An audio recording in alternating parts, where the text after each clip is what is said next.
শৈশবের মাথার উপর থেকে হারিয়ে গেছে বাবার ছায়া, আর চরম দারিদ্র্যে ভেঙে গেছে মায়ের কোল। যে বয়সে মা বাবার হাত ধরে স্কুলে যাওয়ার কথা, সেই বয়সে এক বুক শূন্যতা নিয়ে বেঁচে থাকার লড়াই করছে 40 থেকে 45টি অবুঝ শিশু। তবে চারদিকের এই ঘোর অন্ধকারের মাঝে এক টুকরো আশার আলো হয়ে দাঁড়িয়েছে একটি মানবিক প্রতিষ্ঠান, যা এখন এই এতিম শিশুদের শেষ আশ্রয়। আমাদের এই প্রতিষ্ঠানে আল্লাহ তাআলা অশেষ রহমতে আমাদের প্রায় 40-এর প্লাস এতিম ছাত্র আছে। এখানে শিশুরা শুধু দুমুঠো খাবারই পায় না, শিক্ষকদের মাঝে খুঁজে পেয়েছে মা বাবার স্নেহ। প্রতিদিন সকাল শুরু হয় পবিত্র কোরআনের ধ্বনিতে।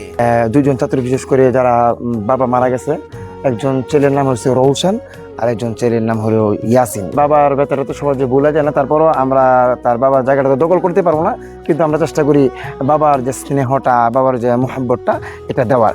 পাশাপাশি তাকে সার্বিক দিক থেকে সহযোগিতা, অর্থনৈতিক বা কাপড় চোপড় সবকিছু আমরা চেষ্টা করি দেওয়ার জন্য। কিন্তু এই ভালোবাসার আড়ালে শিক্ষকদের মনে একটাই দীর্ঘশ্বাস।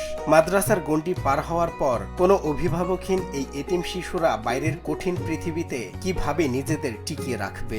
আমরা প্রাথমিক অবস্থায় নুরানি নাজারা এক বছর করে 2 বছর, হেফজ তাই 4 বছর। কোন ছাত্র দুর্বল হলেও সে 4 বছরের ভিতরে শেষ করবে কমপ্লিট, অর্থাৎ 6 বছর পর্যন্ত আমরা তাকে দেখাশোনা করব।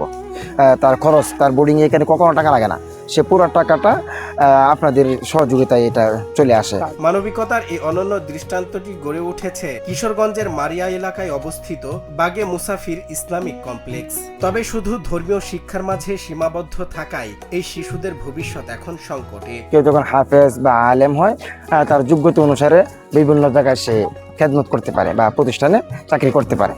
তা আমরা ওই অবস্থা তাকে তৈরি করে দিই, সে যেন কোনো এক জায়গায় কর্ম করে খেতে পারে। ছাত্রদেরকে যদি কারিগরি শিক্ষার ব্যবস্থা করে দেয়, এটা যুগ উপযোগী একটা সিদ্ধান্ত হবে, এটা ছাত্রদের জন্য ফায়দা হবে এবং বেকারত্বটা কমে আসবে। শিক্ষকরা বলছেন, বর্তমানে যুগের সাথে তাল মেলাতে শুধু দিন শিক্ষায় যথেষ্ট নয়, এর পাশাপাশি কারিগরি ও কম্পিউটার প্রশিক্ষণের ব্যবস্থা না করলে কর্মসংস্থানের বাজারে স্বাবলম্বী হওয়া এই শিশুদের জন্য অসম্ভব। আমাদের একটা আবেদন হলো, যারা এতিম তাদের প্রতি সরকারের যেন দৃষ্টি রাখে, তাহলে তাদের ভরণ পোষণটা আমাদের জন্য সহজ হবে।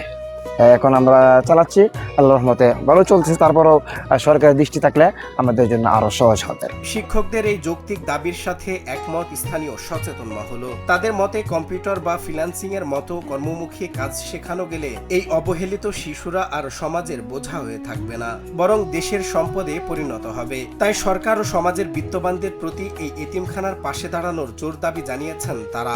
লেখাপড়ার খরচ মাদ্রাসা থেকে বহন করা হয় এবং সার্বিকভাবে আপনারা তাদের সহযোগিতার জন্য আমরা আপনাদের কাছে বিনীত আবেদন জানাচ্ছি। একটু সুযোগ আর আধুনিক শিক্ষার আলো পেলেই এই সুবিধা বঞ্চিত শিশুরাই একদিন স্বাবলম্বী হয়ে সমাজকে আলোকিত করবে।